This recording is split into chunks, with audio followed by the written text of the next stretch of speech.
तो आज के हमारे इस सेशन में देख लेते हैं कि बिहार से संबंधित जो हम लोग देख रहे हैं एंशिएंट हिस्ट्री में, तो आज की टॉपिक होगी बौद्ध धर्म के ऊपर। ओके, और सबसे पहले टॉपिक को स्टार्ट करने से पहले आप लोग ये बताएं कि आप लोग के पास मेरी ऑडियो और वीडियो ये दोनों क्लियर आ रहे हैं कि नहीं, ऑडियो एंड वीडियो क्लियर हैं कि नहीं। उसके बाद फिर हम लोग सेशन में आगे बढ़ते हैं। फर्स्ट ऑफ ऑल आप लोग ये कंफर्म करें। एक चीज़ और बता दूं कि चूंकि आज की क्लास में जो है पीपीटी जो है वो आप लोगों को नहीं मिल पाएगी, क्योंकि पीपीटी बनी हुई नहीं है, तो हम लोग क्लास तो करना है ना, समझना है, टॉपिक समझने से मतलब है, तो वो मैं आप लोगों का कवर करवा दूंगी। बट आज जो है थोड़ी सी वो बोर्ड पे मेंशन जो है ये नहीं है, ठीक है, तो कोई बात नहीं, इसके बिना ही हम लोग करते हैं। Very very good morning Nitish, very good morning. And one more thing, आज 2 अक्टूबर है, तो 2 अक्टूबर को आज महात्मा गांधी जी की जयंती भी है ना। इनका बॉर्न हुआ था 2 अक्टूबर इन ईयर 1869। सेकेंड थिंग कि आज के जो दिवस है इसे विश्व अहिंसा दिवस के रूप में सेलिब्रेट किया जाता है, और इसे यूएन ने इन ईयर 2007 में डिक्लेयर किया था। ओके, इन ईयर 2007 विश्व अहिंसा दिवस के रूप में। तो यूएन में जितने भी मेंबर्स हैं आपके, सभी यूएन के सभी सदस्य देश जो हैं इसे एक हम कह सकते हैं कि विश्व अहिंसा दिवस के रूप में सेलिब्रेट करते हैं, तो इसको ध्यान रखिएगा। क्वेश्चन जो है कभी भी एग्जाम में पूछा जा सकता है। विश्व अहिंसा दिवस 2 अक्टूबर, और किसके उपलक्ष्य में है, तो महात्मा गांधी जी की जयंती की, क्योंकि इनका क्या था नारा, है ना, अहिंसा का नारा इन्होंने दिया था। ओके, इसको ध्यान रखिएगा। और थर्ड इंपॉर्टेंट थिंग ये है कि महात्मा गांधी जी से संबंधित इंफॉर्मेशंस आपके बिहार में एक क्वेश्चंस रहता ही है, और वह है चंपारण वाला, है ना। ज़्यादा चांसेस चंपारण के ही रहते हैं कि किसके निमंत्रण पर गांधी जी वहाँ आए हुए थे, तो ध्यान रखिएगा कि रामचंद्र शुक्ल जी के निमंत्रण पर गांधी जी चंपारण गए हुए थे।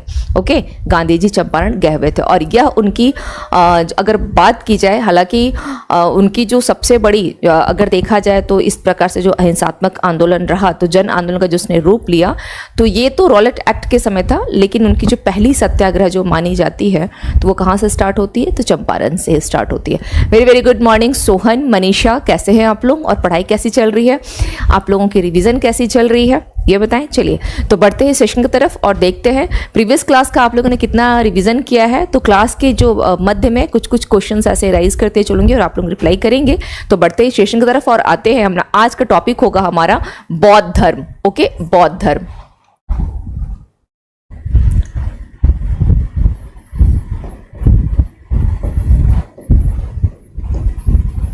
बौद्ध धर्म यानी क्या है, यह बुद्धिज्म। ओके, बुद्धिज्म में मैं आप लोगों को नोट्स नहीं दूंगी, बुद्धिज्म का नोट्स नहीं दूंगी, क्योंकि बुद्धिज्म के नोट्स आपके पास हैं, लेकिन उस नोट्स से आप कैसे आसान तरीके से पढ़ सकते हैं ये मैं आप लोगों को बताऊंगी। नोट्स तो आप लोगों के पास है, बुक्स हैं आप लोगों के पास, कुछ पॉइंट्स को केवल आपको क्या करना है, राइट डाउन करना है, केवल कुछ पॉइंट्स को।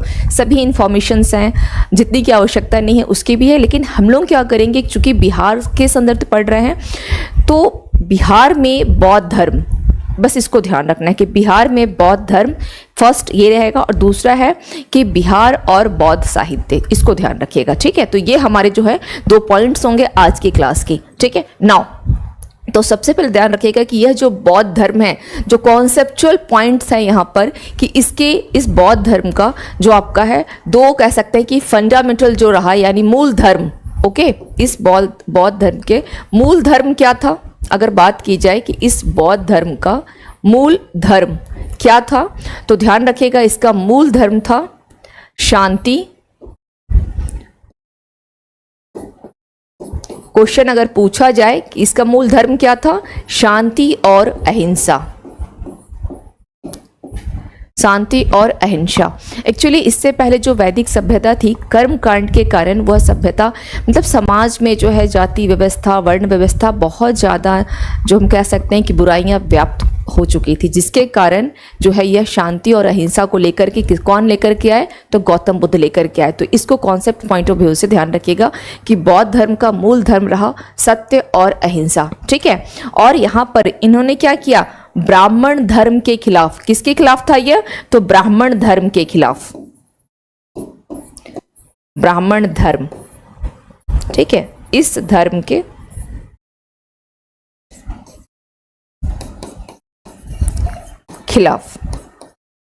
खिलाफ क्या था, यह एक सुधारात्मक आंदोलन था, ठीक है, सुधारात्मक आंदोलन।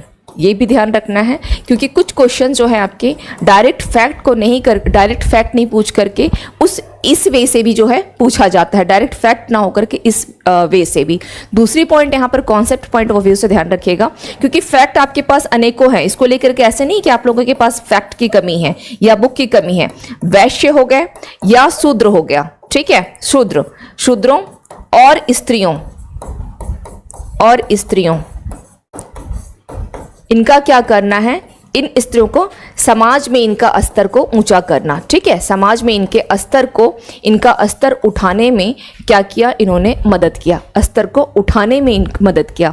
तो बौद्ध धर्म बेसिकली किस पे था, तो बौद्ध धर्म आपकी शांति अहिंसा। सेकंड पॉइंट है ब्राह्मण धर्म के खिलाफ यह एक सुधारात्मक आंदोलन रहा। थर्ड पॉइंट है वैश्य शूद्रों और स्त्रियों को समाज में ऊंचा स्थान दिलाने के लिए। Now who was the founder of बौद्ध धर्म, कौन होगा, who was the founder of your Buddhism, कौन होगा, क्या नाम आएगा, तो यहां पर ध्यान रखिएगा फाउंडर, एज ए फाउंडर के रूप में कौन होगा, गौतम बुद्ध, ठीक है, गौतम बुद्ध।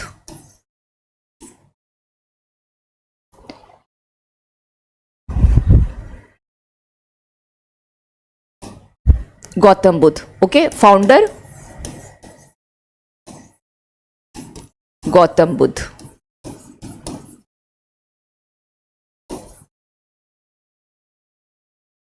ठीक है, ये ध्यान रखिएगा। नाउ अब इस बौद्ध धर्म के बारे में जो हमें सोर्सेस है हमारे पास है वो क्या है, वेरी वेरी गुड मॉर्निंग कंचन, वेरी गुड मॉर्निंग। नाउ हमारे पास जो सोर्स है वो सोर्स क्या है, तो ध्यान रखिएगा हमारे पास जो सोर्स है वो है हमारा, मैंने प्रीवियस क्लास में बताया था कि जो हमारी बुद्ध टेक्स्ट्स हैं, यानी जो ग्रंथ है हमारे पास, जिस तरह से हिंदू धर्म में ग्रंथ होते हैं, हम लोगों का ग्रंथ क्या है, रामायण है, गीता है, उसी प्रकार से बौद्ध धर्म वालों का ग्रंथ क्या है, त्रिपिटक। इस वर्ड को ध्यान, त्रिपिटक को लेकर के बच्चे क्या करते हैं, रटने की कोशिश करते हैं। रटना नहीं है, केवल ये ध्यान रखना कि अगर हमारा ग्रंथ रामायण है, गीता है, तो उनका क्या है, बौद्ध धर्म का सोर्स बोल लें आप, सोर्स बोलें या इसे इनका टेक्स्ट बोल दें, ठीक है, एज ए टेक्स्ट के रूप में भी अगर बोला जाए तो क्या है, तो आपका आ जाएगा त्रिपिटक, ओके, त्रिपिटक, इसको ध्यान रखिएगा, त्रिपिटक एज ए सोर्स के रूप में है बौद्ध धर्म का। जिस तरह से कि क्रिश्चियंस के बाइबल होते हैं, मुस्लिम्स के कुरान होते हैं, उसी प्रकार से इनका बौद्ध धर्म का क्या है, त्रिपिटक है, ठीक है। और इन्हें अगर बात की जाए गौतम बुद्ध को लेकर के, तो उनके विभिन्न नाम जो है, इनके नामों के ऊपर अगर सवाल पूछेगा कि इनके कौन कौन से पदवी या नाम जो है, इनके अन्य नाम कौन कौन से थे, तो ध्यान रखिएगा इनको शाक्य मुनि भी कहा गया। इनके अन्य नाम के रूप में इनको क्या बोला गया, शाक्य मुनि। शाक्य मुनि, ये सब पॉइंट्स आपके पास हैं, लेकिन जहां जहां से क्वेश्चन थोड़े बहुत जो रहते हैं चांसेस बनने के, उसको देखते हुए हम लोग चलेंगे। शाक्य मुनि, इनको जहां बच्चे थोड़ा सा कंफ्यूज करते हैं, ठीक है, शाक्य मुनि। ये शाक्य मुनि क्यों बोला गया, क्योंकि इनके जो पिता थे वो शाक्य कुल से संबंधित थे, शाक्य मुनि, इसलिए इनको बोला गया शाक्य मुनि। बुद्ध, तथागत भी इनका नाम दिया गया ज्ञान प्राप्ति के पश्चात, और अन्य बुद्ध, ठीक है, बुद्ध, इनलाइटमेंट, बुद्ध इनलाइटमेंट या प्रकाश, ये भी ध्यान रखिएगा, ठीक है, प्रकाश है, बुद्ध हो गया। तथागत एक नाम हो गए, तथागत, ज्ञान प्राप्ति के बाद इनको क्या बोला गया, तथागत, यानी सत्य की प्राप्ति। तथागत का मतलब एक बार ऑलरेडी क्वेश्चन पूछा जा चुका है कि तथागत का मतलब क्या होता है, सत्य की प्राप्ति। इस वर्ड को लिख ले, सत्य की प्राप्ति, ये क्वेश्चन ऑलरेडी जो है आ चुके हैं। बुद्ध का आप लिख सकते हैं प्रकाशमय, इनलाइटमेंट, प्रकाशमय, ओके। नाउ, और शाक्य मुनि क्यों नाम दिया गया, क्योंकि इनके पिता शाक्य कुल से संबंधित थे।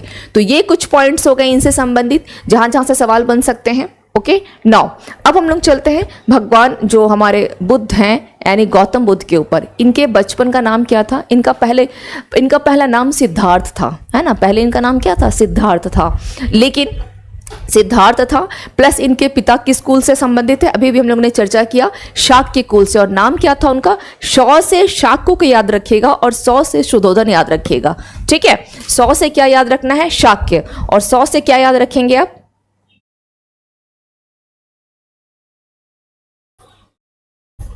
शाक्य, और 100 से शुद्धोधन। 100 मैं ऐसे लिख दे रही, शुद्धोधन, ओके।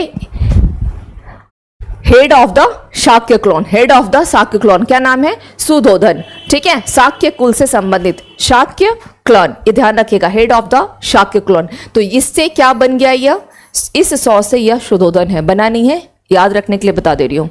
अनदर पॉइंट ध्यान रखिएगा कि इनकी जो माता थी, ये कौन है, इनके फादर है, ये इनके फादर हो गए। इनकी माँ कौन थी, महामाया, महामाया, ठीक है, महामाया। नाउ ये महामाया जो है ये कहाँ थी, तो ये कौशल राज्य से इनका संबंध है, कौशल राज्य की ये राजकुमारी थी, ठीक है। इनका संबंध किससे है, कौशल राज्य से है, ये ध्यान रखिएगा, कौशल राज्य से इनका संबंध है। कौशल जिसकी राजधानी कहाँ है, जिसकी कैपिटल कौन सी है, श्रावस्ती। आगे भी इसके इंफॉर्मेशंस मिलेंगे, लेकिन आपको ये ध्यान रखना है। अब ये शुद्धोधन हो गए, महामाया हो गई, कौशल की ये राजकुमारी थी। आपके पास एक सवाल है और मैंने बता भी रखा है, इंपॉर्टेंट भी है, वत्स, कौशल, ठीक है, इन दोनों को मगध साम्राज्य में किसने शामिल किया था, वत्स और कौशल को, आंसर करें। मगध साम्राज्य में। नाउ शाक्य मुनि हो गए। इनकी पत्नी का क्या नाम था, पत्नी का क्या नाम था, इनकी पत्नी का नाम था यशोधरा, ठीक है, यशोधरा। और ये किस कुल से थी, तो यह भी शाक्य कुल से संबंधित थी, ठीक है। यशोधरा भी किससे थी, तो ये भी शाक्य कुल से, यानी शाक्यस डॉटर आप कह सकते हैं, ठीक है, शाक्य कुल से, या शाक्य जो है डॉटर ये भी रही हैं। नाउ अनदर वन, अब यशोधरा यानी सिद्धार्थ और यशोधरा के पुत्र का क्या नाम है, सिद्धार्थ और यशोधरा से उत्पन्न जो पुत्र है उनका क्या नाम है, राहुल, राहुल, ठीक है। ये इनका हो गया फैमिली डिस्क्रिप्शन, अबाउट फैमिली, कौन कौन है, फादर कौन है, मदर कौन है, किस कुल से संबंधित है, नाम से ही समझ में आ जाएगा। एंड अनदर वन की पुत्र राहुल हो गए, ठीक है। गौतम बुद्ध जिनका जन्म कब हुआ था, 563 बीसी में, 563 बीसी इनका बर्थ। अगर बात की जाए गौतम बुद्ध के बर्थ को लेकर के तो कब हुआ, 563 बीसी, ओके। और इनकी डेथ कब हुई थी, 483 बीसी। तो इनकी जो डेथ है, इस डेथ को ध्यान रखिएगा कि आपकी, अगर जो बिहार का मैंने इंट्रोडक्शन करवाया था तो मैंने बताया था कि बिहार की जो मैप अगर आप देखते हैं, है ना, तो चौड़ाई कितनी है, चौड़ाई कितनी है, 483 किलोमीटर। और यह गौतम बुद्ध का क्या है, जो डेथ का टाइम भी क्या है, 483 बीसी, ठीक है, इसको ध्यान रखना है, 483। और बिहार की अगर लंबाई की बात की जाए तो कितनी है, 3, 4, 5, 3 के बाद 4 आता है, 4 के बाद 5 आता है, तो ये आसानी से आपको याद रह जाएगा, इस पॉइंट को ध्यान रखना है। अनदर वन देख लेते हैं, ठीक है। अब चार ये कुछ पॉइंट्स इसका आप लोग स्क्रीनशॉट ले लें, जितने पॉइंट्स बस करवा रही हूँ उतना ही देखिएगा, एक्स्ट्रा इसमें कुछ मत कीजिएगा, एक्स्ट्रा आप लोग कुछ अलग से ना करें, ठीक है। नाउ तो यहाँ पर सबके बड़ी चर्चा हो जाएगी, इसका पूरा ले लें आप, ठीक है। अब इन्होंने क्या किया, इनके जीवन में जो परिवर्तन आया सिद्धार्थ के जीवन में, क्योंकि नाम क्या था, सिद्धार्थ था, और उसके बाद इतने सारे परिवर्तन जो आए, उस परिवर्तन का क्या कारण रहा, आखिर इनके जीवन में ऐसी कौन सी चीज़ें देख लिए। जैसे फॉर द एग्जाम्पल, कभी कभी अगर आप लोग बैठे हैं तो होता है ना कि आप लोगों का कुछ दिमाग में सोचते रहे, लगा कि चलो हम तो तैयारी कर रहे हैं, और लगा कि नहीं अब तैयारी होती है, सिलेक्शन हो जाता है, उसके बाद कुछ ऐसी चीज़ें दिखती है समाज में, अपने टाइम में जब आप काम कर रहे होते हैं तो लगता है कि नहीं हमें इस जॉब को क्या कर देना चाहिए, स्विच ओवर करना चाहिए, नहीं हमें इस जॉब को छोड़ करके हमें जो है सोसाइटी के लिए कुछ करना चाहिए।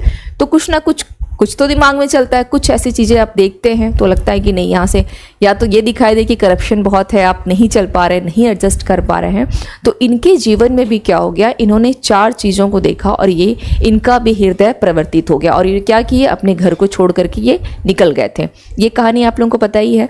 तो वो जो 4 चीज़ ये देखे, 4 वो पॉइंट्स कौन कौन से रहे जो इनके जीवन में परिवर्तन आया, वो 4 पॉइंट्स क्या क्या थे। तो इन्होंने क्या ऐसा देख लिया, इन्होंने सबसे पहले क्या देखा, एक बूढ़े व्यक्ति को देखा, ठीक है, बूढ़े व्यक्ति को देखा। तो ऐसे को रिलेट कर लीजिएगा कि जब इंसान का बुढ़ापा आता है तो व्यक्ति क्या होता है, जनरली आफ्टर 60 ईयर्स, इस टाइम पे जो अभी का खान पान है उसके अकॉर्डिंग लोग बीमार पड़ जाते हैं, यानी रोगी आप कर सकते हैं यहाँ पे, ठीक है। किसको देखा, बूढ़ा व्यक्ति, ओके, बूढ़ा व्यक्ति को देखा।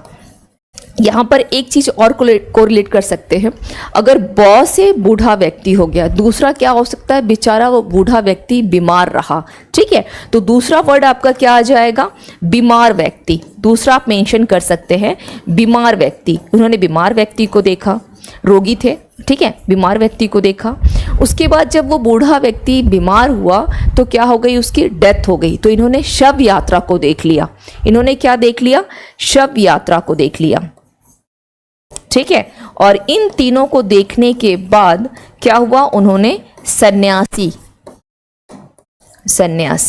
और यहीं से क्या हो गया, इनको देख कर केवल ये 4 पॉइंट्स को देखे और उनका जो मन है विचलित होने लगा कि आखिर संसार की सच्चाई है क्या, यही तो सच्चाई है।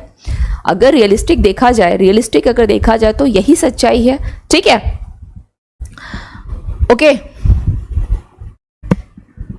नाउ तो ये हो गई। तो इस पॉइंट को जब देखा तो उनका हृदय क्या हो गया, परिवर्तित हो गया। तो इसको आप लोग क्या करें, पॉइंट आउट कर ले, इसको आप लोग लिख लें, ठीक है, इसको लिख लें।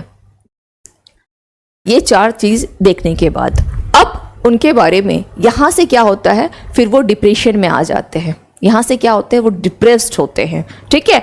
एंड डिप्रेस्ड बाय वर्ल्डली, अगर देखा जाए पूरे मतलब जो आपके वर्ल्डली सॉरोज हम बोल सकते हैं, है ना, डिप्रेस्ड बाय, यानी संसार के दुख को देख करके क्या होते हैं, वो विचलित होते हैं, डिप्रेस्ड होते हैं।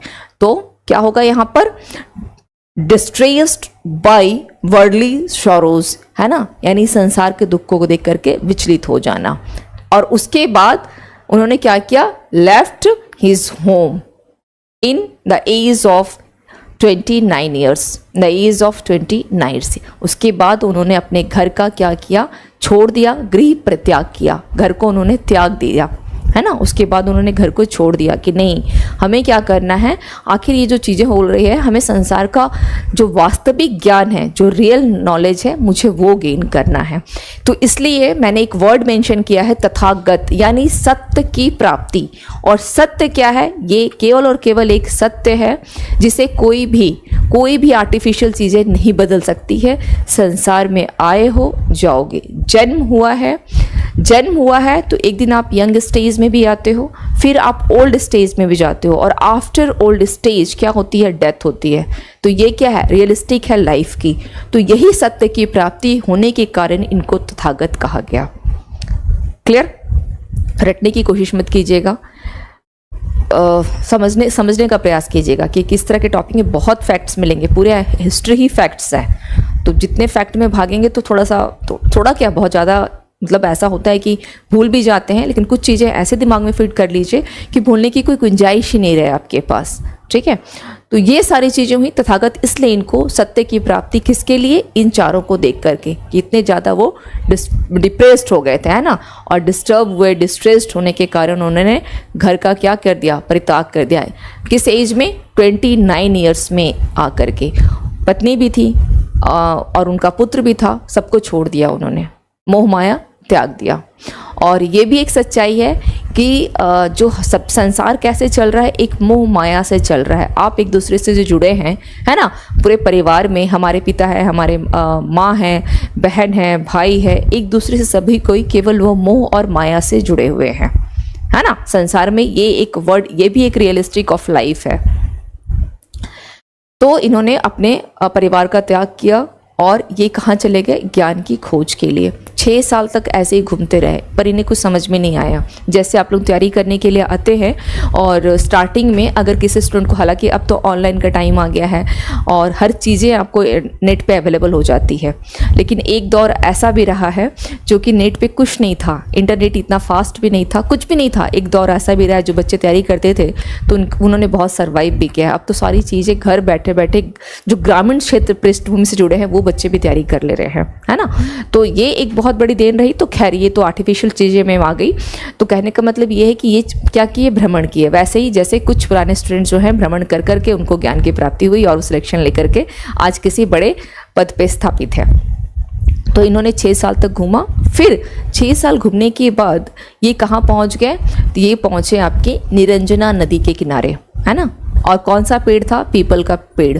वहाँ जा कर के चुपचाप पे ब्रज आसन लगा करके जो मुद्रा होती है उसमें ये बैठ गए, यानी बिना खाए पिए, बिना डिस्टर्ब किए, क्या किए, चुपचाप अपना आसन वहाँ लगाए और वो क्या किए? तप तपस्या किए। और आफ्टर 6 ईयर्स, किस एज में? चूँकि 29 साल में घर छोड़े, 6 साल घूमते रहे, तो 35 ईयर्स में आकर के 35 साल में क्या हो गई? उन्हें ज्ञान की प्राप्ति हुई। और जिस स्थल पे उन्हें ज्ञान की प्राप्ति हुई उस स्थल को क्या बोला गया? अच्छा हाँ, एक चीज़ मैं आप लोग से पूछना चाहूँगी, अगर आप लोगों को ये सारे पॉइंट्स मैं बता रही हूँ कि स्थल कौन सा है या कहाँ पे हुआ है, अगर आप चाहते हैं कि मैं बोर्ड पे मेंशन कर दूँ तो आप लोग प्लीज़ मुझे मैसेज करें, तो मैं आप लोगों को जितने भी पॉइंट हैं वो मैं यहाँ मेंशन कर दूँगी। मुझे कोई प्रॉब्लम नहीं है, ठीक है, मुझे कोई ऐसा इशू नहीं है, मैं लिख दूंगी बोर्ड पे। अगर प्लीज़ आप लोग मुझे फटाफट मैसेज करें अगर किसी को लग रहा है कि ऐसी कोई ज़रूरत है तो, ठीक है। Very very good morning, good morning Ramnath, कैसे हैं? क्योंकि मुझे ऐसा लगा था कि शायद आप लोग के पास, शायद क्या कंफर्म है, बुक्स तो सबके पास हैं और नोट्स भी होंगे ही, तो अगर ऐसा फिर भी अगर लगता है कि नहीं मुझे बोर्ड पे इस सारे इन्फॉर्मेशन को लिख देना चाहिए तो मैं लिख के भी पढ़ा सकती हूँ। I don't have any problem, it's totally depends upon you which type of teaching you want. आप किस तरह का चाह रहे हैं तो वो एक बार मुझे कंफर्म करें, ओके। क्या करना है नीतीश? लिखना है? लिखना है तो मैं लिख देती हूँ, ठीक है। I don't have any problem, मैंने पहले ही कहा कि मुझे कोई ऐसा प्रॉब्लम नहीं है, मैं एक सिंगल वर्ड में मेंशन कर सकती हूँ, ठीक है। चलिए, एक्चुअली होता क्या है ना कि क्लास 1 आवर की होती है, तो उसमें आज पीपीटी नहीं बन पाई है, तो इस वजह से थोड़ा सा प्रॉब्लम हो रहा है। अदरवाइज ये सारी चीज़ें पीपीटी में मिल जाती है आप लोगों को, तो खैर कोई नहीं। कल की क्लास में ना पहले मैं पीपीटी जो आज पढ़ा रही हूँ डाउनलोड करवा दूंगी, बट ये थोड़ी सी इसी वजह से प्रॉब्लम हुई है। और अगर मैं बोर्ड पे लिखने पे क्या होगा, टाइम बहुत जाएगा, आप लोगों के पास कंटेंट कम, आप लोगों को मैं कम टीच कर पाऊंगी, मेरी जो टीचिंग होगी वो कम हो जाएगी फिर लिखने के चक्कर में। चलिए,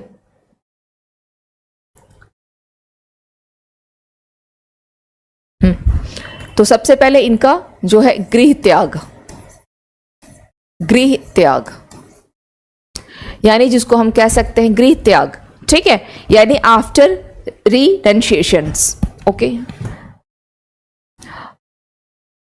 आप लोग, मैं इंग्लिश टर्मिनोलॉजी पे यूज कर दे रही हूं, आफ्टर रिडेंशिएशंस, इसको ध्यान रखिएगा, ओके। आफ्टर रिडेंशिएशंस, इसको ध्यान रखिएगा। गृह त्याग, गृह त्याग उन्होंने कब किया था? 29 ईयर्स में, ओके। गृह त्याग 29 ईयर्स में, और 6 साल तक क्या करे, वो घूमते रह गए, 6 साल तक वो घूमते रह गए। ऐसे ही सोचेगा, अपने ऊपर एक कहानी ले लीजिएगा कि मैंने घर छोड़ दिया कि चलो मुझे जॉब लेना है, 6 साल तक जाकर के दिल्ली में बैठ के घूमता रहा, तैयारी करता रहा, और 6 साल के बाद जाकर के मेरी सिलेक्शन हुई। तो इनका सिलेक्शन किस रूप में हुआ? At the age of 35 years में इनका सिलेक्शन हो गया, यानी इन्हें जिस पर्पज से ये गए थे इनको ज्ञान की प्राप्ति हो गई। कहाँ पर? निरंजना नदी या फल्गु नदी, जो आपके एग्जाम में ये क्वेश्चन आता है, बीपीएससी ने पूछा हुआ भी है, निरंजना नदी है ना, निरंजना या फल्गु नदी, फल्गु नदी, ये आपके एग्जाम में पूछा जा चुका है। इसी नदी के किनारे, और कौन सा था? पीपल का पेड़ था, है ना। और यह पीपल, जो पीपल का वृक्ष है, जिसे क्या बोला जाता है? बोधि वृक्ष भी कहा जाता है। इस पीपल के वृक्ष को क्या बोला गया? बोधि वृक्ष, जो कि वर्तमान में क्या है? एक राजकीय चिन्ह बना हुआ है बिहार का, ओके। अच्छा, फ्लो चार्ट ही बेहतर है, ठीक है, मैं फ्लो चार्ट ही करवा दे रही हूं। पीपल वृक्ष नदी के किनारे, इसको कर लीजिएगा, नदी के किनारे। क्वेश्चंस जहां पे आते हैं मैं बस केवल वही पॉइंट मेंशन कर दे रही हूं। पीपल वृक्ष कौन सा है? बोधि वृक्ष। क्या बोला गया उस वृक्ष को? बोधि वृक्ष। और ये क्या है? राजकीय चिन्ह। वर्तमान में बोधि वृक्ष को राजकीय चिन्ह भी, इतना तो मैंने फर्स्ट डे मैंने क्लास में बताया, फर्स्ट डे ऑफ क्लास मैंने बताया है आपको, जब मैं इंट्रोडक्शन की थी बिहार का, उसी दिन मैंने बता दिया था। पीपल वृक्ष, बोधि वृक्ष, ठीक है, राजकीय चिन्ह है ये, तो इसको मेंशन कर लीजिएगा। चलिए, और उसके बाद इसके नीचे, इसी के नीचे है ना, अंडर ए पीपल ट्री क्या हो गई थी? इन्होंने जो तपस्या किया उनको, और किस दिन? तो फुल मून डे यानी Vaishakh Purnima, full moon day यानी वैशाख पूर्णिमा के दिन पीपल वृक्ष के नीचे, इनके पीपल वृक्ष के नीचे क्या किया इन्होंने? तपस्या किया, ठीक है। और उस तपस्या का एट द एज 35 ईयर्स में इन्हें क्या हो गई? किस दिन? फुल मून डे यानी वैशाख पूर्णिमा, वैशाख पूर्णिमा। उस दिन इन्हें क्या हुआ, ज्ञान की प्राप्ति हो गई, ज्ञान प्राप्ति। और ज्ञान प्राप्ति के बाद ये क्या कहलाए, ज्ञान प्राप्ति के बाद ये तथागत, बुद्ध, ये सब ध्यान रखिएगा। तथागत, ये क्वेश्चन ऑलरेडी पूछा जा चुका है। बुद्ध भी इनको उसी दिन से इनका नाम जो है चेंज हो गया। सिद्धार्थ से कहाँ आ गए, ये गौतम बुद्ध नाम से जाने जाने लगे। तथागत, सत्य की प्राप्ति। ठीक है, इसको ध्यान रखिएगा। नाउ, और इनका जो एक जो पोजीशन था मेडिटेशन का, यानी इन्हें जिस रूप में मेडिटेशन किया, विपाशना आजकल एक बहुत कॉमन वर्ड है ना। विपाशना लोग जाते हैं, मेडिटेशन सेंटर है विपाशना। तो इनकी जो मुद्रा थी, विपाशना मुद्रा में बैठ करके इन्होंने क्या किया, अपने उस तपस्या को किया था। तो एक वर्ड इसको लिख लीजिएगा, ये क्वेश्चन अभी तक नहीं पूछा है। तो बाई चांस अगर पूछा जाए कि उनकी मुद्रा कौन सी थी, तो क्या होगा, उनकी मुद्रा थी विपाशना। ठीक है, ये विपाशना लिख लीजिए, विपश्यना, यह इनकी मुद्रा रही है। इस मुद्रा में उन्होंने क्या किया था। विपासना का मतलब क्या होता है, विपासना का मतलब होता है मेडिटेशन, यानी ध्यान मग्न होता है ना। मेडिटेशन जो आज लोग आजकल करने के लिए क्या जाते हैं, कोई हिमाचल में उस जगह का नाम क्या है जहाँ पे वो खेला भी जाता है, स्पोर्ट्स वगैरह भी, उसका कुछ नाम है जहाँ पे, मुझे एग्जैक्ट वो नाम याद नहीं आ रहा अभी। बहुत बड़ा वो मेडिटेशन सेंटर भी है, विपाशना, है ना, हिमाचल में है वो। तो ये ध्यान रखिएगा, विपाशना यानी मेडिटेशन सेंटर। उन्होंने मेडिटेशन किया। मेडिटेशन का मतलब होता है एक ध्यान में, पूरे ध्यान में लीन हो जाना। जैसे कभी कभी जो हम लोग योगा करते हैं तो बोलते हैं ना, ओम शब्द का उच्चारण करते हैं। तो जब ओम बोलते हैं, अगर आप ध्यान में लीन नहीं हो पा रहे हैं तो आप ढंग से ओम आपका उच्चारण भी नहीं होगा, इसको भी ध्यान रखिएगा। तो इनकी जो ये विपाशना का मतलब ध्यान मग्न, और जो मुद्रा थी, आप कह सकते हैं कि वो मुद्रा तो ये है ही, और साथ में अभय मुद्रा, यानी हाथ को ऊपर लिए हुए और ये कर रहे हैं। कभी कहीं आपने इमेज भी देखा होगा। तो अभय मुद्रा, तो इस पे क्वेश्चन पूछा नहीं है, पूछा जा सकता है, इसको ध्यान रखिएगा। ठीक है। नाउ, अब जब उनको पूरी ज्ञान की प्राप्ति हो गई तो उन्होंने क्या किया, सबसे पहले वो कहाँ चले गए, बोले कि चलो अब मुझे ज्ञान मिल गया, तो मुझे इस ज्ञान को क्या करना है, संसार में देना है, लोगों को बांटना है। तो वो क्या किए, सबसे पहले उन्होंने जो अपना पहला उपदेश दिया, जिसको हम कह सकते हैं कि फर्स्ट सरमन, है ना, फर्स्ट सरमन, यानी ही प्रीस्ट, कहाँ किया था उन्होंने फर्स्ट सरमन, पहला उपदेश। पहला उपदेश, जब ज्ञान मिल गया तो क्या चले गए, अगर मुझे ज्ञान मिला, सपोज फॉर द एग्जांपल मैं लेती हूँ, मैं आज यहाँ खड़ी हूँ, ठीक है, ज्ञान मिल गया, मैं उपदेश आप लोगों को दे रही हूँ। तो पहला उपदेश हो सकता है कि मेरे लाइफ का वो हो जो मैंने फर्स्ट टाइम जब मैंने टीचिंग किया हो, है ना, पहला उपदेश मेरा वही होगा। मैं यहाँ लेना नहीं चाहूँगी कि मैंने इससे पहले कहाँ टीचिंग किया, तो वो एक पर्सनल चीज़ हो गई, वर्तमान में ऑनलाइन क्लास है। अदरवाइज जो पहला उपदेश जो उन्होंने जहाँ दिया, उस स्थान का क्या नाम है, पहला उपदेश सारनाथ। सारनाथ, जिसे क्या बोला गया, ऋषि पत्तन, अन्य नाम इसका क्या है, ऋषि पत्तन। ठीक है, ऋषि पत्तन, सारनाथ। और पहले उपदेश जो उन्होंने दिया, इसको क्या बोला गया, धर्म चक्र परिवर्तन। क्वेश्चन पूछा गया था कि धर्म चक्र परिवर्तन मतलब निम्नलिखित में से क्या है। तो ध्यान रखिएगा कि जहां गौतम बुद्ध ने क्या किया, अपना जो पहला उपदेश दिया, उसी को बोला गया है धर्म चक्र परिवर्तन। ठीक है, इस उपदेश को क्या है, यह धर्म चक्र परिवर्तन। और दूसरी चीज उन्होंने यहाँ पर क्या किया था, जो पहला उपदेश जो दिया, उनके 5 शिष्य को उन्होंने दिया था। ठीक है, 5 शिष्य को उन्होंने उपदेश दिया।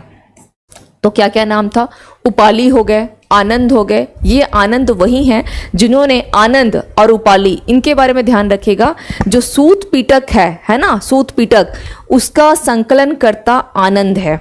जो 5 उनके सदस्य हुए, उनके शिष्य हुए, तो उन्होंने क्या किया, उसमें कौन कौन सा है, तो पहला नाम किसका आता है, आनंद का आता है। ये क्वेश्चन पूछा गया है कि प्रथम शिष्य आनंद है ना, आनंद। तो ये ध्यान रखिएगा, आनंद।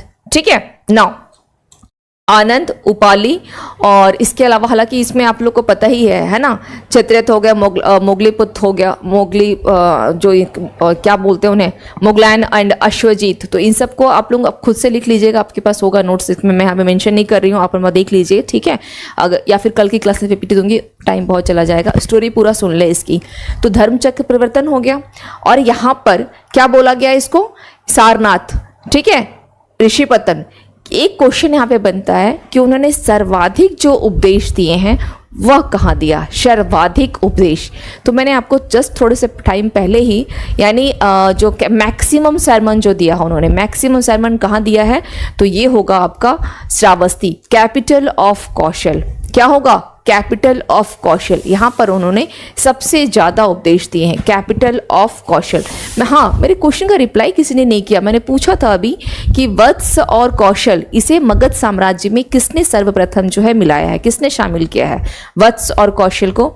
ध्यान रखिएगा, शिशुनाग वंश का संस्थापक शिशुनाग ने वत्स, चूँकि ये जो आपका एंशियंट टाइम रहा, मगध का जो टाइम रहा, जो क्योंकि मगध का ही तो आगे बढ़ता गया ना। आज जो हम लोग देख रहे हैं एंशियंट हिस्ट्री में, हार्ट ऑफ एंशियंट हिस्ट्री और हार्ट ऑफ इंडिया क्या हो जाएगा, मगध है, ठीक है। उसको लेकर के ही बहुत सारी लड़ाइयाँ हुई है कि ये मेरा होना चाहिए, मेरा होना चाहिए। तो हमेशा ध्यान रखिएगा कि मगध जो इतना बड़ा साम्राज्य बन गया, उसमें कुछ ऐसे जनपद रहे जो काफ़ी इंपॉर्टेंट हैं। तो उसमें से एक वत्स भी है और कौशल भी है। कौशल जिसकी राजधानी श्रावस्ती है और वत्स जिसकी राजधानी कौशाम्बी है। और वत्स और कौशल, इन दोनों को शिशुनाग वंश का संस्थापक शिशुनाग ने मगध साम्राज्य में शामिल किया था। और उसके साथ ही उसकी एक और उपलब्धि रही। शिशुनाग वंश में केवल 2 शासकों का नाम सुनेंगे, एक है शिशुनाग जो उसका संस्थापक है, दूसरा है कालाशोक जिसके समय में सेकंड जो आपकी बुद्ध काउंसिल यानी द्वितीय बौद्ध संगति का आयोजन किया गया था। और कालाशोक की हत्या करके महापद्मनंद जो है नंद वंश का स्थापना कर लेता है। दूसरा इंफॉर्मेशन क्या है कि पाटलिपुत्र जो राजधानी शिशुनाग ने क्या किया था, शिशुनाग को लेकर के 2-3 पॉइंट ध्यान रखिए। इसने वत्स और कौशल को कहाँ शामिल कर लिया, मगध में मिलाया। सेकंड पॉइंट, इसकी एक बहुत बड़ी उपलब्धि रही कि इसने अवंती पर विजय प्राप्त किया, क्योंकि अवंती पे विजय इससे पहले ना तो बिंबिसार ने, ना तो अजातशत्रु ने, ना तो उदयन ने, क्योंकि हर्यक वंश में केवल यही 3 शासक ही मेन है और कोई है भी नहीं इसके अलावा। जो भी हुए उनका इतिहास में कहीं कोई वर्णन नहीं और करने की आवश्यकता भी नहीं है, आप लोगों का टाइम जाएगा। दूसरी चीज़ है, जब इसने अवंती राज्य पर इसने विजय प्राप्त किया, अवंती भी शामिल हुआ, ठीक है। और शिशुनाग ने अन्य दूसरा काम क्या किया, इसने राजधानी को शिफ्ट कर दिया। इसने राजधानी को शिफ्ट कर दिया। जो राजधानी अब तक कहाँ थी, राजगीर में थी। और पाटलिपुत्र भी आई थी, ऐसा नहीं है कि नहीं आई थी, आई थी। उदयन लेकर के आया था पाटलिपुत्र, लेकिन इसने फिर इसको वैशाली ले गया। और उसके बाद से फिर वैशाली लेकर के गया। अगेन पाटलिपुत्र आ जाता है कालाशोक के समय में, और उसके बाद से ये अस्थायी राजधानी बन जाता है। ये सारे पॉइंट्स मैं आप लोगों को बता चुकी हूँ कि कब से किसके शासनकाल में। कल मैं एमसीक्यूज में भी करवाई थी कि अस्थायी राजधानी जो पाटलिपुत्र कब से बना है। तो ये सबको, यानी शिशुनाग ने किसको किसको शामिल किया, अवंती, वत्स एंड कौशल। ये 3 पॉइंट को ध्यान रखिएगा, इसलिए मैंने पूछा भी था। नाउ तो ये हो गई। अब यहाँ पर ये उपदेश इन्होंने दिया, तो सर्वाधिक उपदेश कहाँ है, तो यहाँ पे लेकर क्वेश्चन बनता है सर्वाधिक उपदेश को लेकर के। तो पॉइंट ध्यान रखिएगा, सर्वाधिक उपदेश कहाँ दिया, कैपिटल ऑफ कौशल यानी श्रावस्ती में। या आप इसको ये भी लिख सकते हैं, कौशल कर ले यहाँ पे, ठीक है, कौशल। सर्वाधिक उपदेश यहाँ दिया। नाउ अब इसके समकालीन शासकों को लेकर के पूछता है। समकालीन शासक तो पहले ही बता चुके हो, फिर से बता दे रही हूँ, बिंबिसार हो गया, है ना, अजातशत्रु, उदयन। हर्यक वंश को नहीं याद रहता है, भूल जाते हैं कि कौन कौन इसका समकालीन रहा है, तो फिर से समझा दे रही हूँ। याद रखने का तरीका, हर्यक वंश में केवल 3 शासकों का नाम आपको पढ़ना है, इतिहास में कहीं नहीं, चाहे वो इंडियन हिस्ट्री के संदर्भ में हो या बिहार के इतिहास में। केवल 3 शासक कौन कौन है, बिंबिसार, उसका पुत्र अजातशत्रु और उसका पुत्र उदयन। इन तीनों को जब आपने पढ़ लिया, और ये तीनों के तीनों किसके समकालीन है, यह तीनों के तीनों जो है हमारे गौतम बुद्ध के ये समकालीन है, कंटेम्प्रेरी जिसे कहा जाता है। ओके, ये इनके समकालीन हो गए। और उसी जगह अगर एक क्वेश्चन और बनता है कि बिंबिसार के समय में शासक कौन समकालीन रहा, तो प्रसेनजीत। इन दोनों के बीच में संबंध कैसा था, साला और बहनोई का, ठीक है। कौन था जीजा? कौन था? बिंबिसार था और प्रसेनजीत साला था। दहेज में जो काशी मिली है, कौशल नरेश कौन रहा? कौशल नरेश कौन था? प्रसेनजीत। जब शादी हो गई है ना महाकौशला से या कौशल देवी से, दहेज में काशी मिल गया था, तो इसलिए इन दोनों में साला बहनों का संबंध रहा, तो 3 तो इधर हो गए और एक प्रसेनजीत हो गया।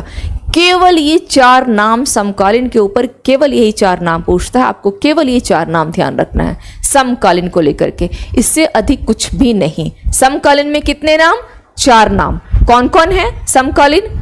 समकालीन कौन कौन हो गए? हर्यक वंश के 3 शासक, इस तरह से ध्यान रखिएगा, और वही तीनों केवल और केवल आपको पढ़ना है, और प्लस प्रसेनजीत एक हो गया। ठीक है, प्रसेनजीत, इसका संबंध किससे? इसको किसी वंश में नहीं दिखाया गया। प्रसेनजीत को क्या किसी वंश में दिखाया गया? आप लोगों ने भी पढ़ा होगा, किसी वंश में इसे नहीं दिखाया गया, इसे बिंबिसार के साथ दिखाया गया है, क्योंकि एक तरफ बिंबिसार था और एक तरफ प्रसेनजीत, और यही प्रसेनजीत जब अपनी बहन को दहेज में ये दे देता है, क्या देता है? काशी दे देता है। शादी होती है, वैवाहिक संबंध, बिंबिसार का है, वैवाहिक संबंध करो, मैत्रीपूर्ण संबंध रखो। ये जब दहेज में काशी ले लेता है, और अजात शत्रु, जो क्योंकि हर्यक वंश को पितृहंता वंश भी कहा गया है, अजात शत्रु क्या करता है? पिता की हत्या करके वो गद्दी पे बैठता है, तो प्रसेनजीत को इस बात का चिढ़ रहता है, गुस्सा रहता है कि तुमने मेरे बहनोई की हत्या कर दी। वो काशी को ले लेता है ना, लेकिन अजात शत्रु फिर क्या करता है कि उसी काशी को पाने के लिए, अगर इतिहास में इन तीनों का नाम है तो इन्होंने इतिहास में कुछ काम किए हैं। नाम कब होती है? कामों से, है ना, तो कहते भी है ना कि इतिहास ही बना डालो, अपने नाम को एक ऐसा कुछ काम करो जो इतिहास बनाओ। तो अजात शत्रु ने चलो पिता की हत्या तो किया ही किया, लेकिन उसके साथ उसकी उपलब्धि भी जुड़ी हुई है कि उसने प्रसेनजीत की जो पुत्री थी वजीरा के साथ विवाह किया, और अगेन इसने काशी को जीत लिया, है ना। अगेन जीतने का मतलब होता है कि फिर से उसको प्रसेनजीत ने दे दिया। तो प्रसेनजीत और अजात शत्रु में तो मामा उसका कौन हो गया? अजात शत्रु का मामा कौन है? प्रसेनजीत हुआ। तो यानी मामा की लड़की से, जो साउथ में होता है ना कि मामा की लड़की से शादी होती है या मामा से होता है साउथ में, तो कुछ ऐसा ही रहा। ये समझ में आया? कंफ्यूजन तो नहीं हो गई? इतना सुनने के बाद कंफ्यूजन तो नहीं हो गया? अगर आप मेरी क्लास की डे 1 से वीडियो देखेंगे तो सारी चीज़ें जो है समझ में आ जाएगी। और हाँ, लेकिन जिन्होंने आज मेरा फर्स्ट क्लास देखा है तो शायद वो कंफ्यूज कर जाएं, लेकिन डे 1 से जिन्होंने देखा होगा मैं एक सीक्वेंस में बताते आई हूँ। और यही वो टॉपिक है एंशेंट के, जो आपको मॉडर्न इंडिया में, मॉडर्न जो आपकी इंडिया है या मॉडर्न जो हिस्ट्री है, आप क्या पढ़ते हैं? मॉडर्न जो, यानी हम कह सकते हैं कि इंडिया से जो संदर्भित हमारा इतिहास है ना, इंडियन हिस्ट्री, जो हमारा इंडियन हिस्ट्री है उसमें एंशिएंट वाले सेक्शन में हम क्या पढ़ते हैं, और बिहार की हिस्ट्री में यहाँ जो मगध पढ़ रहे हैं वही मगध तो हमें इंडियन हिस्ट्री में भी पढ़ना है, क्योंकि मगध का जो इतिहास है वो इतना गौरवपूर्ण है कि वही हमारा क्या बन जाता है? हमारे भारत का इतिहास बनता है। या हम ये भी कह सकते हैं कि बिहार का इतिहास इतना गौरवपूर्ण रहा कि वह क्या बना दिया? उसने भारत का इतिहास रच दिया। तो इसको ध्यान रखिएगा, इस पॉइंट को, ठीक है। तो कुछ चीज़ें हैं, हमेशा के लिए बैठा लीजिए कि उसमें घबराना नहीं है। ये तो एक कहानी आपने सुना कि कौन किसका मामा है, कौन किसका है, शादी हो गई, काशी को उसने, तो काशी को 2 बार पिता ने भी लिया दहेज में और अजात शत्रु ने भी दहेज में लिया। तो कैसे लिया, इसको जोड़ने की कोशिश कीजिएगा। अगर समझ गए होंगे तो कहीं मुश्किल नहीं आएगी, और क्लास को ज़्यादा इजीली वो समझेंगे जो डे 1 से क्लास देख रहे हैं। अदरवाइज इस रिलेशनशिप को समझना उनके लिए मुश्किल हो जाएगा, ठीक है। तो समकालीन शासकों में 4 नाम, हर्यक वंश के तीनों का नाम और प्रसेनजीत का नाम। यहाँ आपका कहानी खत्म हो जाता है इस क्वेश्चन, यानी यहाँ से जो क्वेश्चन बनेंगे। अब दूसरी चीज है कि जो चूंकि बौद्ध धर्म में क्या था कि ये किसके खिलाफ था? तो जो वैदिक कर्म कांड थे, है ना, वैदिक जो कर्म कांड थे उसके खिलाफ था। यज्ञ बलि वगैरह, पशु बलि, ये सब चलता था, तो उन कर्म कांडों के खिलाफ था, ठीक है। और मैंने सबसे पहले मैंने स्लाइड में मेंशन किया था, वैश्य, शूद्र और महिलाएं, इनका समाज में क्या करना है, इनका जो लेबल है, स्तर है, उसे उठाने का प्रयास करना, ठीक है। इसके लिए बौद्ध धर्म ने कार्य किया। तो जब मैंने वैश्य और शूद्र मेंशन किया, तो शूद्र में आपको 2 नाम मिलेगा, और वो नाम कौन कौन सा है? शूद्र में पॉइंट पे लिखिएगा, शूद्र में, ठीक है। शूद्र, वो 2 नाम कौन कौन से हैं तो ध्यान रखिएगा, यहां पे लिख लें, तपस्सु, ठीक है, तपस्सु और मल्लिक। मल्लिक ये दोनों कौन थे? तपस्सु और मल्लिक, ये लोग ना सौदागर या आप कह सकते हैं कि बंजारे, और ये दोनों उनके प्रथम ऐसे अनुयायी रहे जो कि शूद्र थे। इसलिए मैंने लिखा है, ये पॉइंट लिखने का कारण ये है कि शूद्र थे और ये इनके बौद्ध धर्म का जो हम कह सकते हैं ये सर्वप्रथम फॉलोवर यानी अनुयायी फॉलोवर थे ये बौद्ध धर्म के। ठीक है, सर्वप्रथम अनुयायी या फॉलोवर। तो क्वेश्चन अगर आपसे पूछा जाए, क्वेश्चन अगर पूछा जाए कि शूद्र में, ठीक है, शूद्र में पहला वो कौन सा था, तो ध्यान रखिएगा कि तपस्सु और मल्लिक ये दोनों शूद्र थे। सौदागर से मतलब नहीं है, उसके ऊपर क्वेश्चन नहीं आएगा, चूंकि ये शूद्र थे और बौद्ध धर्म के प्रथम अनुयायी रहे हैं। तो कहने का मतलब ये है कि बौद्ध धर्म जो है यह जाति व्यवस्था और वर्ण व्यवस्था इन दोनों का इसने विरोध किया है। Got my point? इसने क्या किया, तो जो जाति व्यवस्था थी, शूद्र जो मैंने यहाँ मेंशन किया, यानी वो ऐसे लोग भी, जैसे आप अभी तक देखते होंगे साउथ में जो आपका मामला चल रहा है, केरल की मंदिर वाला मामला है ना, वहाँ अभी तक दलितों को जो है एंट्री बंद है, महिलाओं की भी एंट्री बंद है, बहुत ज़्यादा वहाँ भी माहौल खराब रहा है ना।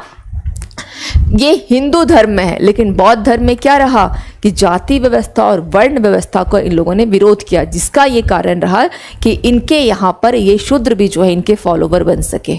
Got my point? समझ में आया? इसलिए रटने की कोशिश ना करें, इससे जोड़िए कि शूद्र अगर यहाँ है तो जाति व्यवस्था और वर्ण व्यवस्था, इसका इन्होंने क्या किया था। एक क्वेश्चन आपसे कॉन्सेप्ट पॉइंट ऑफ व्यू से पूछता है, जाति व्यवस्था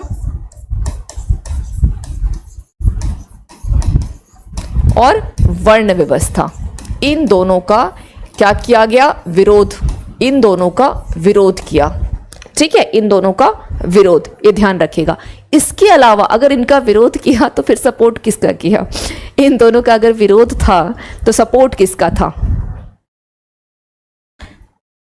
चलिए, इसके साथ एक वर्ड जाति व्यवस्था हो गई, वर्ण व्यवस्था हो गया, इसका तो विरोध हो गया। यहाँ पर अनात्मवादी लिख लीजिए। ठीक है, इन्होंने किसको स्वीकार, यहाँ लिख देती हूँ, 2 पॉइंट और लिखे हैं जहाँ से कॉन्सेप्ट के तरीके से क्वेश्चन पूछा जाता है, कॉन्सेप्ट पॉइंट ऑफ व्यू से।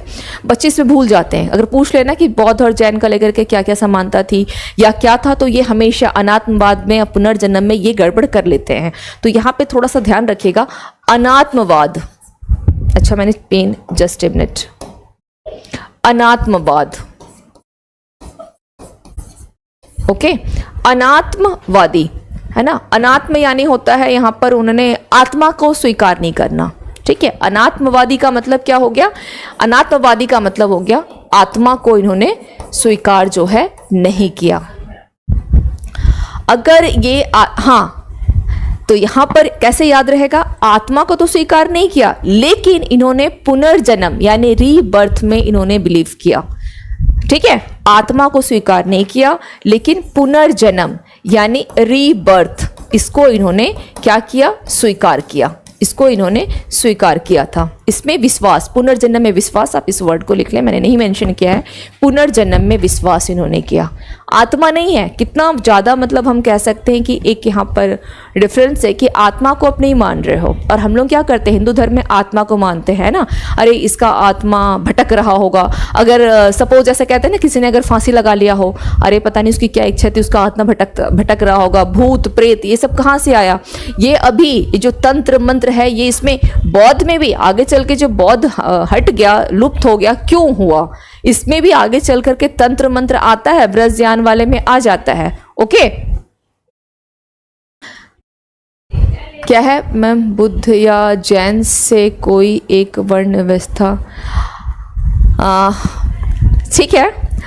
ज़्यादा मैं ये तो मानते थे कि नहीं मानते थे, अगर आपको मैं ऐसे बताऊंगी तो क्या हो जाएगा, आपको रटने वाली सीन आ जाएगी, है ना। इतना तो कंफर्म है कि ये तो नहीं माने, ये तो कंफर्म है ना। अभी तक तो आपको ये क्लियर है कि नहीं है कि ये इन्होंने नहीं माना।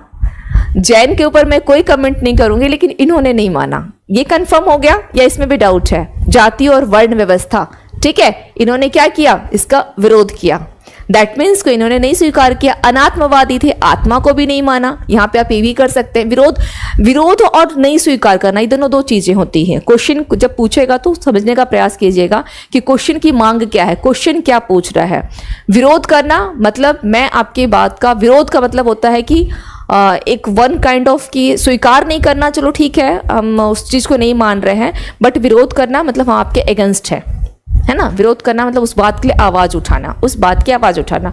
और स्वीकार नहीं करना, ठीक है हमें ये स्वीकार नहीं। कभी कभी कहते हैं घर में अगर आपको सपोज आपको कहीं जाना हो या आपको अपने किसी फ्रेंड से बात करना है, ठीक है, आपकी कोई लड़की फ्रेंड है, बात करना चाहते हैं, गर्लफ्रेंड है, बात करना चाहते हैं और घर वाले मना कर रहे हैं, तो आप क्या कर रहे हैं, इस बात का विरोध कर रहे हैं, मतलब आप आवाज उठा रहे हैं। और एक दूसरा पहलू ये भी है कि घर वाले आपको मना कर रहे हैं, आप स्वीकार नहीं कर रहे हैं, सहमत नहीं है इस चीज से, ठीक है, लेकिन चुपचाप है, विरोध नहीं कर रहे हैं, चुप है। तो वही चीज, वही डिफरेंस है कि विरोध और स्वीकार जो है वो भी दो बातें होती हैं। ये दोनों दो वर्ड है, विरोध करना और उसको स्वीकार नहीं करना, ठीक है, तो ध्यान रखिएगा। तो क्वेश्चन अगर पूछे कि किसका इन्होंने विरोध किया, तो विरोध तो इन दो शब्दों का किया। और किसको उन्होंने नहीं स्वीकारा, आत्मा को नहीं स्वीकारा। तो स्वीकारा किसको, किसमें, और विश्वास किसमें किया, पुनर्जन्म में, रीबर्थ में। तो इसको ध्यान रख लीजिएगा। और यहाँ से क्वेश्चन खत्म हो गया आपके यहाँ, इसके अलावा और कोई क्वेश्चन नहीं पूछेगा, बीपीएससी कतई नहीं पूछेगा। और आपका एग्जाम बीपीएससी का है, ठीक है। तो बहुत ज्यादा मैं लिखने नहीं जाऊंगी, जहां जहां मुझे लगेगा मैं केवल वहीं, आप लोग इसका स्क्रीनशॉट ले ले, ज्यादा बेहतर रहेगा, ठीक है।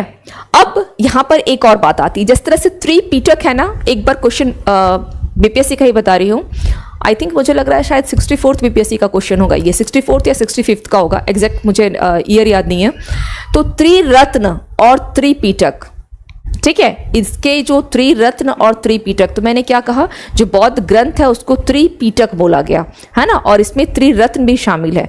तो त्रिरत्न कौन कौन से हैं, तो एक तो आपका हो गया बुद्ध, है ना, दूसरा क्या हो जाएगा, धम्म हो जाएगा, और तीसरा हो जाएगा संघ हो जाएगा।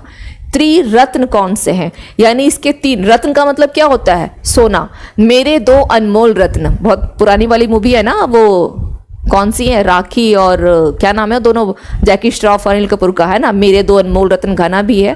तो उसी प्रकार से पूरा जो बौद्ध धर्म चला, तो इसके जो अनमोल रत्न थे वो तीन थे। इसके तीन अनमोल रत्न थे, कौन कौन थे, एक तो गौतम बुद्ध स्वयं थे, ठीक है, दूसरा कौन सा रहा, तो दूसरा रहा आपका संघ, जिसने, संघ ने भी बहुत काम किए, संघ ने भी बहुत काम किए हैं। तो बुद्ध, धम्म और संघ, ये उनके, धम्म में किसका नाम आ जाता है, तो सम्राट अशोक का नाम आता है, सम्राट अशोक का। एक सवाल है, पूछ सकती हूँ, पूछ लेती हूँ, क्योंकि मेरी इबादत में पूछूंगी ही। सम्राट अशोक को क्यों इम्पीरियर ऑफ इम्पीरियर्स कहा जाता है, यानी चक्रवर्ती सम्राट क्यों कहा जाता है, या सम्राटों का सम्राट क्यों कहा गया, ठीक है, इसका आंसर करें। 9, तो इसका ध्यान रखिएगा कि इन्होंने क्या किया, इनके बौद्ध धर्म के तीन रत्न, तीन सोना थे, बुद्ध, धम्म और संघ।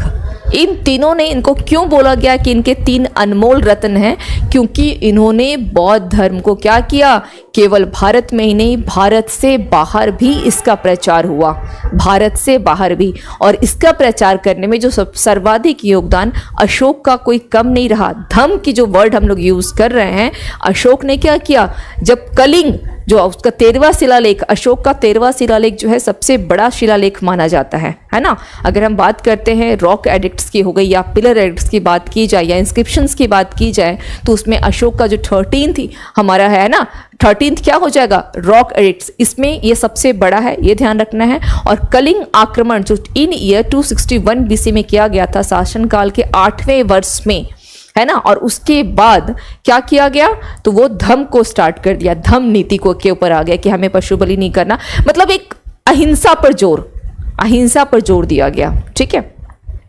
तो कब किया गया था, 13वें शिलालेख में। तो उसने क्या किया, ये वर्ड आपको मिलेगा कि केवल साउथ इंडिया में ही नहीं, साउथ इंडिया इसलिए मेंशन होता है क्योंकि पूरे नॉर्थ इंडिया में, हम कह सकते हैं पूरे नॉर्थ इंडिया में, या भारतीय उपमहाद्वीप या इंडियन जो कंटिनेंटल है, यहाँ पर इस कंटिनेंट में क्या किया गया कि आपकी पूरे के पूरे पे अगर क्या था, वहाँ पर जो धर्म की रीति लोग मान रहे थे, लेकिन जो मौर्य साम्राज्य था वो कहाँ तक था, कर्नाटक था। उसके बावजूद कर्नाटक तक सीमित होने के बावजूद, और वहाँ पर पूरे एरिया में नहीं था, फिर भी वहाँ पर धम्म की नीति को लोगों ने स्वीकार किया।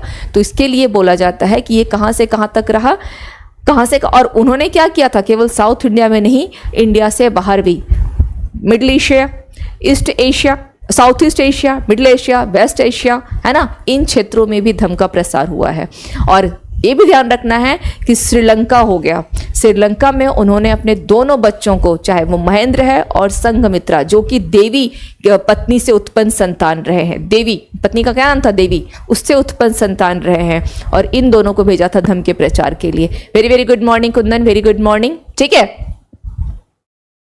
तो इसको ध्यान रखें। यस नीतीश, वेरी गुड, बहुत बढ़िया, क्योंकि इन्होंने अधिक एरिया पर नहीं, इन्होंने क्या किया, एक कुशल प्रशासक के साथ साथ, बस 2 वर्ड ध्यान रखेगा, कुशल प्रशासक और धर्म नीति का प्रचार केवल दक्षिण भारत में नहीं, भारत के बाहर भी, इसलिए इनको क्या बोला गया, सम्राटों का सम्राट, ठीक है। नाउ तो ये हो गई। हाँ, अब इन्होंने, इनके त्रिरत्न के नाम याद रहेंगे, इनके 3 अनमोल सोना थे, कौन कौन थे, बुद्ध थे, रटना नहीं है, बुद्ध, संघ, और क्या आ जाएगा इसके अलावा, धम्म, यही 3। और इन्होंने जो उपदेश दिया, जिस भाषा का यूज किया, कौन सी भाषा रही, भाषा कौन सी थी, पाली भाषा का इन्होंने प्रयोग किया था, पाली भाषा। हालांकि लिपि को लेकर के जो क्वेश्चंस पूछता है, लिपि को लेकर के कि लिपि, तो लिपि में आपको थोड़ा सा ये होगा कि जो अशोक का टाइम आप देखेंगे तो जो पाकिस्तान वाला एरिया है, यानी शहबाजगढ़ी, वहां पर खरोष्टी लिपि चली। क्वेश्चन आपके एग्जाम में पूछता है खरोष्टी लिपि, तो मैंने आपको प्रीवियस क्लास में बताया भी था, इसको यहाँ पे आप लोग बस समझने के लिए बता दे रही हूँ। यहाँ अगर देखा जाए, सब जस्ट ए मिनट,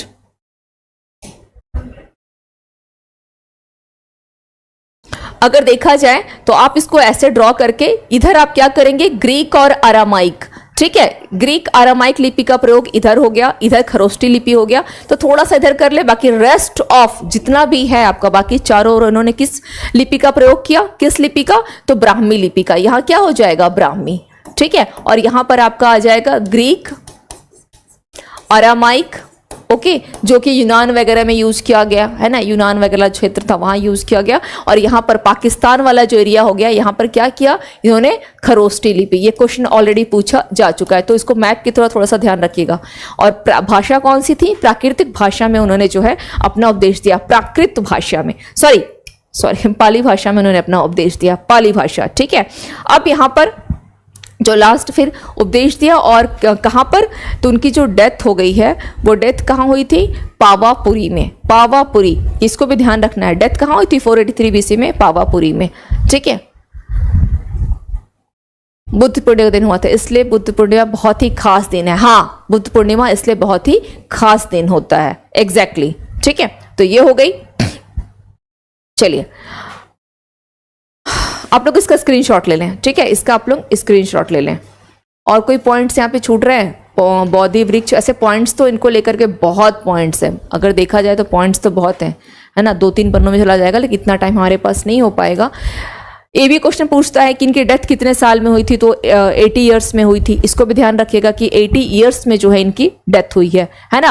और उसके महापरिनिर्माण, उस डेथ का जो किस रूप में उसको जानते हैं, महापरिनिर्माण के रूप में, महापरिनिर्माण,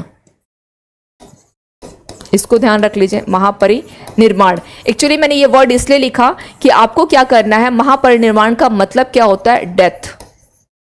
2-4 बार बोलिएगा ना कि मेरे किसी की डेथ होती है, तो बोलिएगा कि हाँ उनका महापरिनिर्वाण हो गया, तो याद रह जाएगा, अदरवाइज इसको आप रटते रह जाएंगे।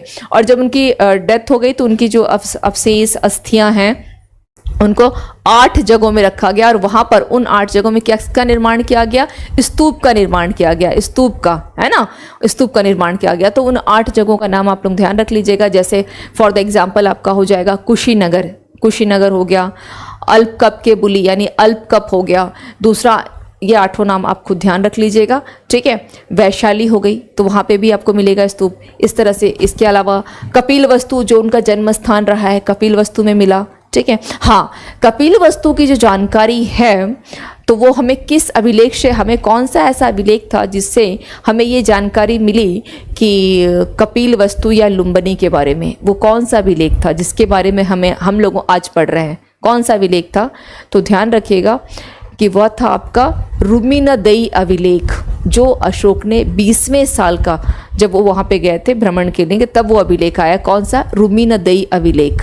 ठीक है, यही किसके बारे में बताता है? तो ये बताता है कपिल वस्तु की या लुम्बिनी की हमें जानकारी मिलती है, वहीं से मिलती है। ठीक है, चलिए राम, या आप ऐसे भी कर सकते हैं आप, अगर नहीं ध्यान रहेगा तो, जैसे राम कोलिय हो गया या राजगृह हो गया, तो दोनों वर्ड रॉ से है, ऐसे करके भी याद कर सकते हैं। Okay, now come to the next. ये हो गई, स्क्रीनशॉट ले लें आप लोग, इसका स्क्रीनशॉट ले लें।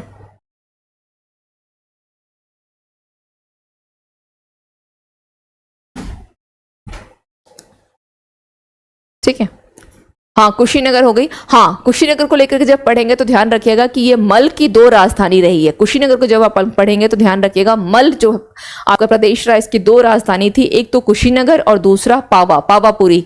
ठीक है, कुशीनगर और पावा, तो इसको ध्यान रखिएगा। हो गया, स्क्रीनशॉट हो गया। चलिए, अब इसके बाद इन्होंने जो 4 आर्य सत्य बताए, जब इनको ज्ञान की प्राप्ति हुई, इनको क्या लगा कि इनको क्या, सबसे पहले उन्होंने क्या देखा था? एक बूढ़े व्यक्ति को देखा, बूढ़े व्यक्ति को फिर देखा, बीमार व्यक्ति को देखा, और फिर शव यात्रा को देखा, तब सन्यासी को। तो इनकी ये तो सत्य की खोज में निकल पड़े, इन्हें ज्ञान की सत्य की प्राप्ति भी हो गई 35 साल की उम्र में।